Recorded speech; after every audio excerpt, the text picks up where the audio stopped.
La télé-réalité entre dans l'une des facultés les plus prestigieuses de France. Non, vous n'allez pas mal entendre. Oui, la télé-réalité entre à la Sorbonne le 20 décembre 2019. 12 000 intéressés sur Facebook, seulement 650 places.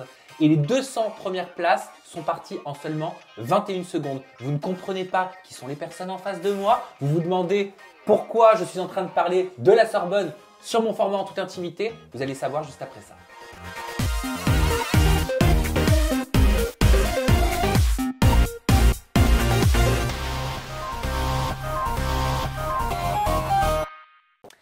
Ma communauté, je vous présente Tom, je vous présente Juliette qui sont des étudiants en droit, à moins que je m'exprime mal, je vous laisse me corriger. Alors moi, j'ai fini et je suis élève avocat. Élève avocat. Et moi, je fais un double licence à la Sorbonne de droit et gestion en 3e année du coup. D'accord, 19 ans, 25 ans. C'est ça. Et vous organisez un événement qui fait… Historique. Non mais extrêmement parler de lui, hein. La presse en parle, les médias en parlent, dans le milieu de la télé-réalité, je sais que dans les couloirs, certains attachés de presse en parlent aussi. Vous organisez le procès de la télé-réalité, je le disais, à la Sorbonne. Vous vous attendiez à avoir 12 000 participants potentiels à cet événement ? On s'y attendait pas du tout. Honnêtement, nous, on est partis juste de cette idée qu'on trouvait à la fois fun et à la fois très intéressante. Mais c'est vrai qu'on s'entendait pas. En fait, si on nous avait dit il y a un mois qu'on réunirait plus de 12 000 personnes et qu'on serait chez toi aujourd'hui, on n'y aurait jamais cru, honnêtement. Pour tout te dire, c'est parti d'une blague et ça a pris de l'ampleur. Et là, effectivement, on est à 12 000 personnes à 20 jours du procès et on espère que ça va grimper encore et qu'on va en parler de plus en plus. Alors, c'est quoi que j'ai vu sur Facebook que les 200 premières places, parce que vous ne mettez pas toutes les places d'un coup, sont parties en seulement 21 secondes. Et pour les autres procès que vous avez organisés sur d'autres thématiques dont on parlera, est-ce que c'est parti aussi vite ? Alors, 21 secondes, c'est vrai que c'est quand même très très rapide pour 200 places. Moi, j'étais devant le Google Form, donc je voyais vraiment les places monter. On a voulu limiter à 200 pour justement un peu garder du public sur la page et tout. Mais c'est sûr que toutes les places seront parties, à mon avis, très rapidement. Et comparé aux autres événements, à mon avis, c'est quand même parti beaucoup plus vite. Alors, c'est parti beaucoup plus vite. Là, on est sur le record du monde du nombre des places, en sachant qu'on a 650 places. Donc, on va faire 2 vagues de 200, même une 3e si jamais. Mais vraiment, on est content parce que c'est un engouement énorme et le procès part très vite et tant mieux.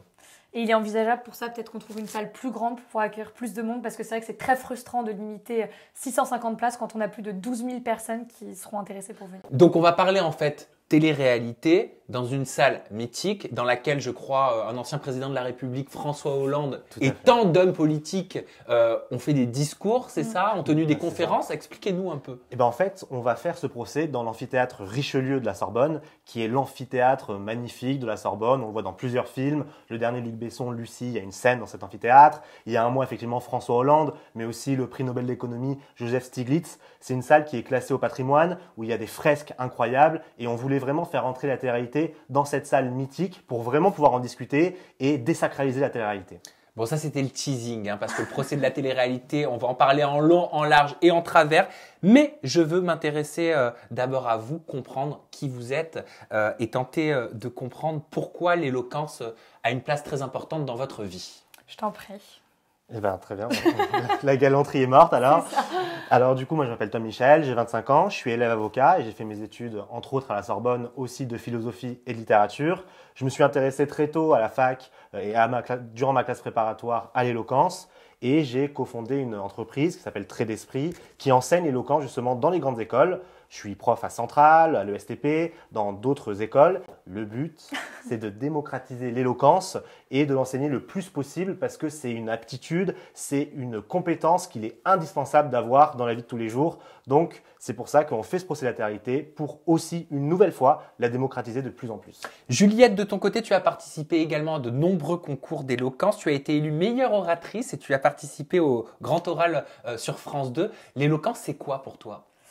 L'éloquence, c'est d'avoir quelque chose de très important. C'est vrai que moi, du coup, j'ai fait pas mal de concours. Il y a eu ce qui s'est passé sur France 2 qui était vraiment une épreuve aussi, une nouvelle épreuve pour moi dans l'éloquence. Moi, ça fait 2 ans maintenant que je suis dans ce milieu-là, que voilà, je fais plusieurs concours.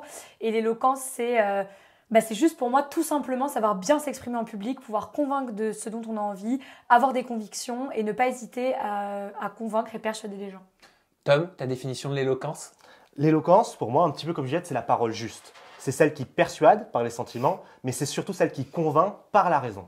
Mais alors, est-ce qu'il faut forcément passer par des grandes écoles? Est-ce qu'il faut forcément suivre des cours à la Sorbonne, avoir fait l'ENA, Sciences Po pour être éloquent?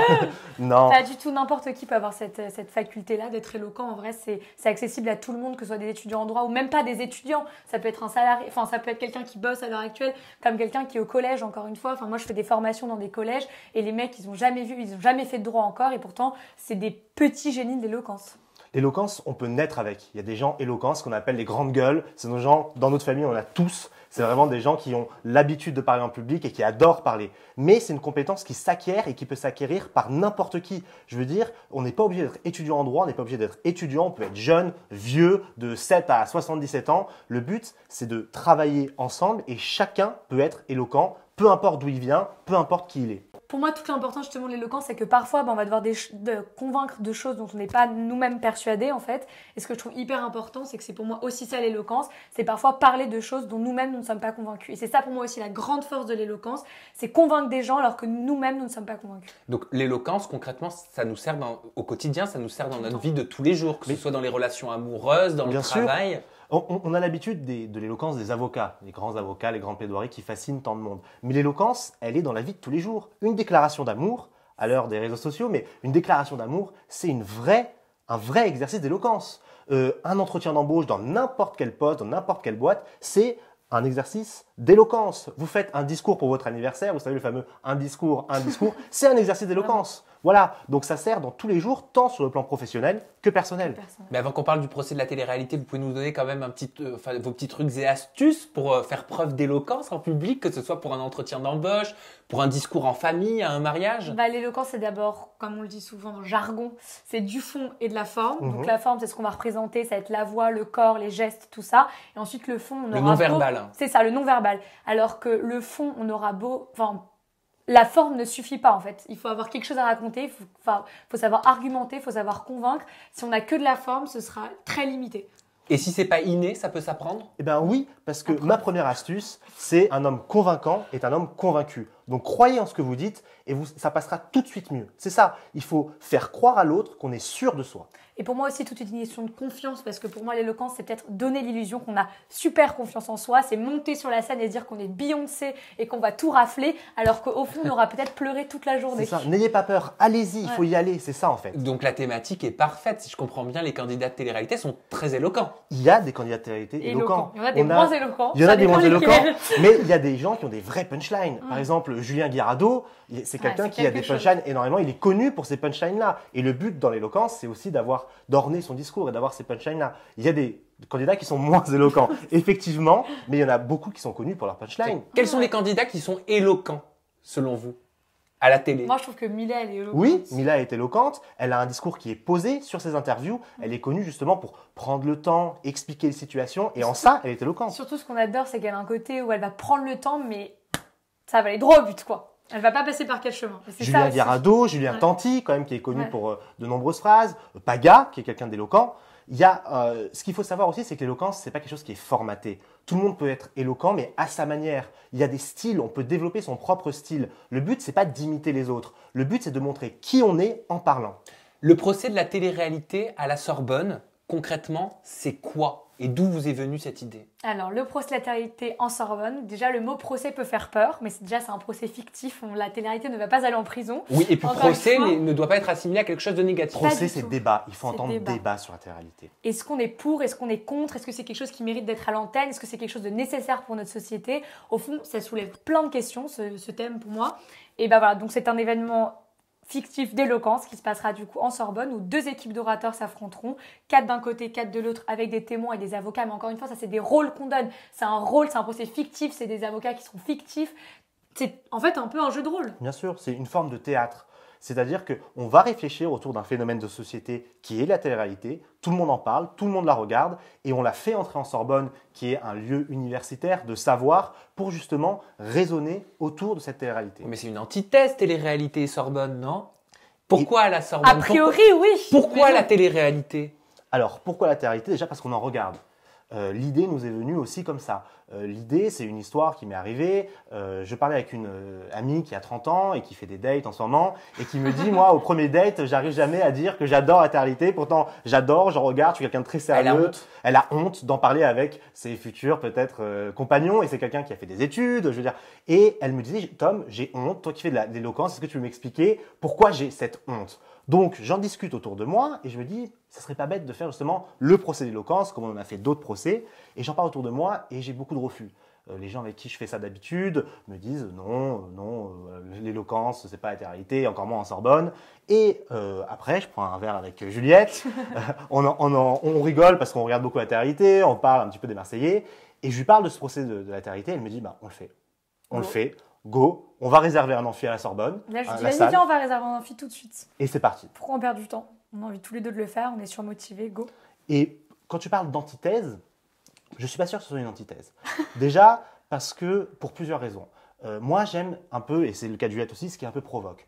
Quand vous regardez dans l'histoire de l'art, par exemple, quand le couturier Alexander McQueen fait sur scène, sur son défilé, une robe blanche qui est peinte en direct par des robots, on dit « Oh là là, ça, c'est pas de la mode ». Et maintenant, il est cité dans toutes les écoles de mode. Quand, par exemple, le danseur Alexandre Nourieff fait à l'Opéra de Paris rentrer l'opéra baroque, on dit « Ah non, ça, c'est pas de l'opéra ». Et maintenant, Alexandre Nourieff, c'est considéré comme le plus grand danseur de tous les temps. Jean-Paul Gaultier qui fait défiler Nabila, ça personne ne s'y attendait. Exactement. La télé-réalité est un phénomène de société. Il y a chaque soir plus d'1 million de personnes qui regardent la télé-réalité. Et si vous enlevez les très vieux, les très jeunes, ça veut dire qu'une personne sur 4, 5 regarde la télé-réalité. La plupart des étudiants en Sorbonne, d'ailleurs, regardent la télé-réalité et ne l'avouent pas. Je pense que c'est les premiers à ne pas l'avouer. Tiens, bah, dites-moi un petit peu comment ça se passe là quand vous êtes. Bon, t'as fini les cours, Tom, mais entre deux cours ou j'en sais rien, à la pause café, vous dites quoi? Typiquement, on peut se moquer de moi quand je parle de télé-réalité. C'est pas vrai. Non, mais pas non plus, je me fais pas vicose. Mais c'est en mode, ah non, mais t'es ridicule, comment tu peux attacher autant d'importance à ça, c'est ridicule, etc. Alors que ce seraient les premiers à zapper sur la télé le soir en se disant, ah, c'est énorme, il y a les Marseillais et tout. Et donc vous avez identifié que certains de vos collègues regardent, consomment ce genre télévisuel, mais ne veulent pas en parler. Bien sûr, moi j'ai fait des études de droit, mais aussi de philosophie et de littérature qui sont assez éloignées a priori de la télé-réalité. Mais quand on discute entre gens de la Sorbonne, d'autres écoles, par exemple, on a une expression « toi t'es vraiment un Kevin Gage ». Et tout le monde la comprend. Tout le monde la comprend. Oui, c'est ça. C'est-à-dire que c'est des stéréotypes. Donc en gros, c'est le mec à la Sorbonne qui court après les meufs. C'est celui qui court après les meufs, et qui en a plusieurs d'ailleurs en même temps, plus ou moins. Mais ce sont ce qu'on appelle des phénomènes de pop culture. C'est-à-dire, on cite des films et maintenant on cite la télé-réalité. Et quand on en parle, je t'assure, tout le monde le comprend. Tout le monde est au courant. Et sur Instagram, c'est quand même les stars de la télé-réalité. Sur Instagram, on a tous Instagram. Et il y en a qui assument tout à fait et qui viennent de grandes écoles. Hein. Normal Sup, Polytechnique, aucun problème. Et il y en a qui ont toujours ce côté un petit peu réfractaire. Donc on peut être éloquent et hypocrite. Tout à fait. Et plusieurs fois, moi, dans mes plaidoiries, je faisais des vannes sur la télé-réalité et tout le monde se marrait parce qu'en fait, tout le monde connaît. Enfin, je faisais marrer l'amphi alors qu'on aurait demandé avant qu'ils rentrent dans l'amphi, est-ce que vous connaissez la télé-réalité? Ils auraient dit non. Alors que quand je fais une vanne sur la télé-réalité, ça prend forcément. Donc il y a le mec à Mila, c'est une phrase que vous entendez par exemple. Clairement, si tu fais une plaidoirie, comme il y a beaucoup de concours national d'éloquence, de la Sorbonne, auquel j'ai pu participer et remporter, si j'avais fait à l'époque, il y a le mec à Mila dans mon discours, je vous assure que tout l'amphithéâtre était par terre. Et je remportais grâce à ça. Je veux dire, ces références-là sont marquées pour tout le monde. C'est des références communes. Et c'est en ça que dans un discours d'éloquence qui peut parler de choses très intellectuelles, il faut aussi le mixer avec des choses plus légères, plus drôles. Et il y a le mec à Mila, typiquement, c'est une phrase qui devient culte. Et on va l'entendre, je te l'assure, et je pense que Juliette est d'accord avec moi, dans la plupart des discours d'éloquence. Là, c'est parti. Quand on a fait les sélections, on l'a entendu sur 50 discours. Et puis, c'est des références plus accessibles que certaines références en soi, parce que la télé-réalité, pour moi, c'est accessible à tous. Il suffit d'avoir la télé, tu allumes ta télé, et voilà, tu tombes sur des Julien Tanti, sur des Kevin Gage, sur des Carla Moreau, et c'est des gens qui vont te parler, parce qu'il y a une certaine proximité pour moi avec les gens de télé-réalité qui peut peut-être ne pas y avoir avec des chanteurs, des acteurs, des grands intellectuels, des avocats. Juste avant que vous nous communiquiez votre opinion sur ce genre télévisuel qu'est la télé-réalité, dites-moi comment vous avez recruté les différents intervenants qui seront présents en Sorbonne. En Sorbonne, c'est ça, ça veut dire en Sorbonne. On a été des harceleurs, notamment pour Jérémy Assous, qui est quand même un grand avocat à l'heure actuelle. En droit du travail, c'est notamment lui qui a fait reconnaître que les candidats de télé-réalité étaient des salariés, donc qu'ils puissent avoir un salaire, un contrat de travail et j'en passe. Donc ça, c'est un immense avocat, un ténor du barreau, qui travaille notamment sur du droit pénal des affaires, mais essentiellement du droit social. Effectivement, là on parle du jury, pas des orateurs. Dans le jury, on a effectivement Jérémy Assous, qui est un ténor du barreau. On a des classements sur les ténors du barreau. Il est à chaque fois dans les 30 avocats les plus influents de France. C'est quelqu'un qui a fait requalifier pour la première fois les candidatarités en contrat, en CDD. Et après l'île de la tentation. Exactement, après l'île de la tentation. Même Koh-Lanta, il a descendu. C'est ça, il est sur une affaire Koh-Lanta assez célèbre. Et c'est quelqu'un qui, en dehors, est considéré comme un très grand ténor, très sérieux. Donc, c'est quelqu'un qui s'y connaît. Et lui, c'est notre président du jury. C'est le président du jury parce qu'il a les deux casquettes. Il a la casquette intellectuelle, éloquence, et en même temps, il connaît très bien ce milieu de la télé-réalité. Donc, c'est ce qu'on cherchait et on est très content de l'avoir. Il s'est souvent confronté aux candidats. Il a aussi appris d'eux, je pense. Aux productions également. Ouais, exactement. Là, c'était un petit peu la hantise des productions à l'époque, mais c'est quelqu'un qui avait une vraie opinion sur la télé-réalité et qui a démontré pour la première fois, lorsque ce phénomène avec Love Story est arrivé, on ne pensait pas que c'était un travail. Et là, il a démontré dans une plaidoirie qui est quand même très célèbre qu'il y avait vraiment les conditions d'un salarié, qu'il y avait un vrai travail autour de la télé-réalité. Donc ça, c'est le président de notre jury. Après, on a souhaité, avec Juliette, qui est une grande fan de Koh-Lanta, avoir un aventurier très connu, qui est Cyril de Koh-Lanta. Et moi, pour avoir regardé du coup cette saison, j'avoue que je suis totalement tombée sous le charme de ce mec qui était pour moi, qui a vraiment vécu l'aventure pour moi, qui a transformé l'émission, notamment en ramenant son copain sur le plateau, ce qui est quand même... Il me semble que sur le plateau, c'est une île. Hein. Oui, c'est ça. qui a ramené pour la première... qui a ramené son copain. Il n'y avait jamais eu aucun candidat avant homosexuel qui avait ramené son copain. Donc déjà, je trouve que ça, c'était une image forte. Et même la diversité dans la télé-réalité qui n'est pas forcément toujours montrée. C'est ce que tu démontres dans ton livre. Oui. Effectivement, le but, c'était aussi d'avoir un jury composé d'un peu toutes les influences, un petit peu comme une émission de Thierry Ardisson, où il y a un peu de tout, des intellectuels, des moins intellectuels, des marrants, des moins marrants. Et Cyril de Koh-Lanta représentait bien ça. Déjà, on l'appréciait. On a pris des gens qui a des apprécié. convictions même dans toute sa stratégie autour de Koh-Lanta. Enfin, pour moi, c'est vraiment quelqu'un qui a des choses à dire. Et puis Koh-Lanta qui n'est pas quand même une télé-réalité qu'on peut assimiler à d'autres comme Les Marseillais, l'île de la tentation, La Villa des cœurs brisés, qui est quand même un jeu d'aventure avant tout.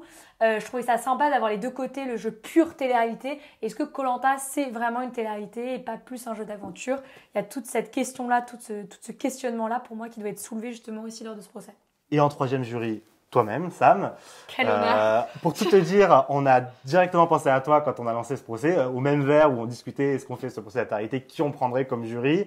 Pourquoi toi? Alors déjà parce que, comme me l'a dit Juliette, tu es une référence dans ce milieu-là, tu es quelqu'un de très connu et ça c'était super pour nous, on voulait aussi d'avoir un petit peu de célébrité là-dedans, mais aussi parce que tu as un angle qui nous intéressait et qui est un peu le même que notre procès. C'est-à-dire que c'est ce que tu dis dans ton livre, si je crois savoir, c'est que tu faisais des interviews pour la première fois qui n'étaient ni trash ni putassières, mais qui justement prenaient le temps d'apprendre qui étaient les participants de candidats de télé-réalité, qu'est-ce que c'était la télé-réalité, parce qu'au fond, on savait pas, on l'en voyait, mais l'envers du décor, on l'a jamais su. Et donc nous, notre but, c'est aussi ça, c'est de prendre le temps. Quand on entend procès, justement, je reviens là-dessus. Ça m'avait fait un peu peur. C'est ça, tu te souviens? Mais je me souviens parce qu'on t'avait contacté un peu complètement fou en se disant bon, jamais il répondra. Vraiment une bouteille à la mer dans un océan de contenu. Et on n'a pas eu de réponse, c'était en vacances. Et on te relance un petit peu après. Mais oui, attends, c'était cet été la première fois. Cet été, exactement. J'étais en vacances, exactement. Et miracle, tu réponds. Et on s'appelle, donc j'ai Sam Zira au téléphone, nous vraiment, c'est ça, en toute détente. Et du coup, tu m'as parlé effectivement que tu avais vu ce mail, tu avais quelques craintes parce que procès, je comprends que ça fasse peur. Nous, dans notre vocabulaire d'étudiants en droit, à la fac, dans le milieu de l'éloquence, ça parle à tout le monde et c'est pas vu comme quelque chose de négatif du tout en fait. Et toi, donc tu avais ces craintes, donc on a essayé un petit peu de discuter comme ça. Tu as pris le temps de réfléchir. Après 3 semaines, 4 semaines, je me suis dit oula, c'est fini. J'ai dit à Juliette, oublie Sam. Et tu as eu la gentillesse de nous rappeler pour après avoir fait justement une étude un petit peu de ce que c'était. Et on a pu en discuter ensemble avec Juliette. Et tu as été partant quand tu as compris effectivement ce que c'était le procès. Exactement. C'était un réel atout pour moi dans notre jury, clairement. Étant donné qu'on a Jérémy Assous qui est avocat, Cyril qui est candidat, toi qui es youtubeur, journaliste. Enfin déjà, c'est une vraie valeur ajoutée pour nous. Et en plus, toi, tu connais le milieu. Et je pense que personne mieux que toi ne peut le connaître parce que toi, pour moi, tu as toutes les facettes de ce milieu-là. C'est ça. Et le but, c'est d'avoir des avis nuancés. Jérémy Assous, maître Jérémy Assous, c'est quelqu'un qui a un avis nuancé, qui a vu l'envers du décor, qui a défendu des candidats de télé-réalité face à des boîtes de production et qui donc connaît un petit peu le milieu. Cyril, c'est quelqu'un... vécu en plein dedans. C'est ça. Et Cyril, c'est quelqu'un qui a dû affronter aussi ce milieu-là. quand il a parlé de son homosexualité à la télé, c'était pas évident.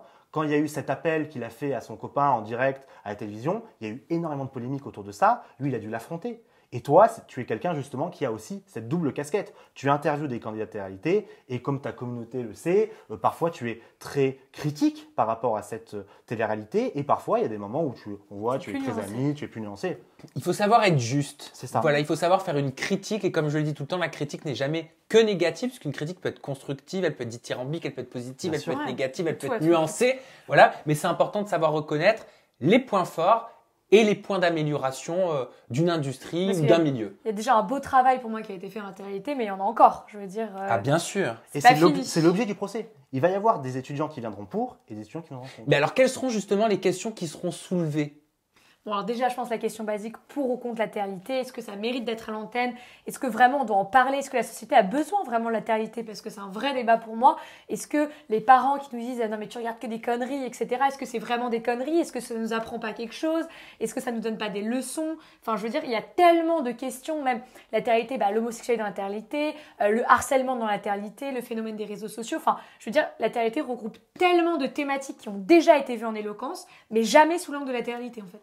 En fait, pour tout te dire, on a vu avec les orateurs en amont les différentes problématiques autour de ce phénomène de société qu'est la télé-réalité. Alors, quelles sont les problématiques? Les problématiques, elles sont multiples. La première qu'on a vue avec Juliette, c'est la place de la femme dans la télé-réalité qui pose problème. On a vu aussi récemment les problèmes des comptes Instagram pour les bébés. On a fait lors de ces sélections un sujet, faut-il un compte Instagram pour bébé Ruby? Il y a une vraie question autour de ça.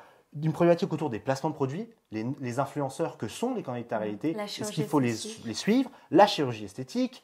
On avait des sujets sur faut-il aller sur l'île de la tentation, la chirurgie esthétique est-elle un passage obligé pour percer? La place du couple dans la télé-réalité, parce que comme on le sait, quand on est en couple en télé-réalité, on perce moins, ou alors il faut que le couple, au contraire, ait des énormes disputes, se déchire, puis se remettre ensemble, vu que c'est vu par la plupart des jeunes, et ça donne une forme d'éducation. On a un modèle par rapport à la télé-réalité. Et le but de ce procès, c'est d'interroger ce modèle avec ce qu'il y a de bien. Est-ce que c'est un modèle positif ou négatif? Il y a dans la télé-réalité de l'amitié, il y a du dépassement de soi. Koh-Lanta, par exemple, c'est du dépassement de soi. Mais il y a aussi des choses beaucoup plus négatives. Et c'est ce qu'on voulait voir avec ce procès qui n'est ni à charge ni à décharge. Il faut voir les deux facettes en fait.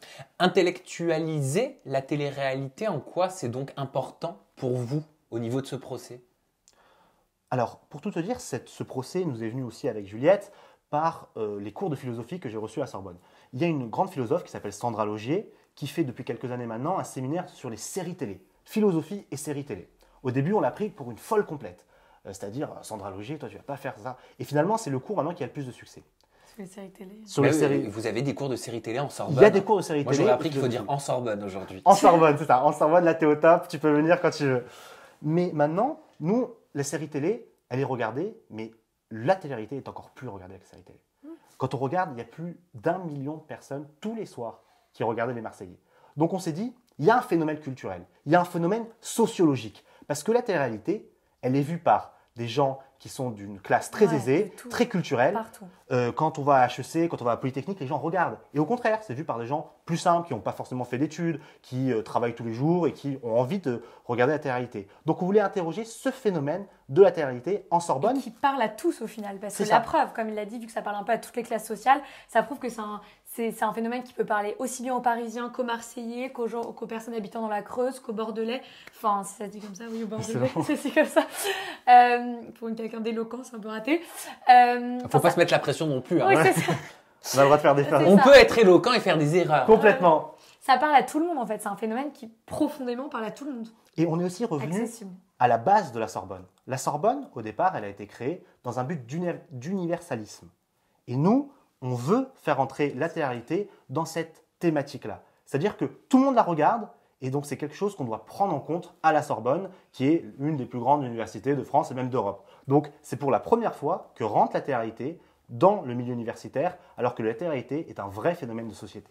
Avec quel œil ça a été vu, cette thématique qui entre en Sorbonne par les dirigeants? C'est cool que ça.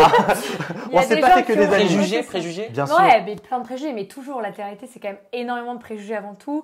Et encore une fois, comme on dit tout à l'heure, il y en a qui ont honte de regarder. Il y a plein de parents à un moment qui tapent sur le dos de leurs enfants parce qu'ils regardent les Marseillais tous les soirs en cachette dans leur chambre. Enfin, je veux dire, c'est un phénomène qui est vraiment presque inavouable en fait. Oui, et comment ça a été vu, moi, avec Juliette, tu sais, c'est notre premier, enfin pas notre premier, mais c'est un très très gros événement, donc on regarde un petit peu sur Twitter, tout ça, on se fait un petit peu mal, on s'autoflagelle. Et moi j'ai vu un tweet, c'est vrai, qui m'a fait réfléchir, c'était une doctorante en philosophie à la Sorbonne qui a mis oh là là, il y a un procès d'altérité à la Sorbonne, alors que moi, pour réviser ma thèse, j'ai même pas le droit à une salle. Donc c'est vrai que c'est pas forcément bien vu.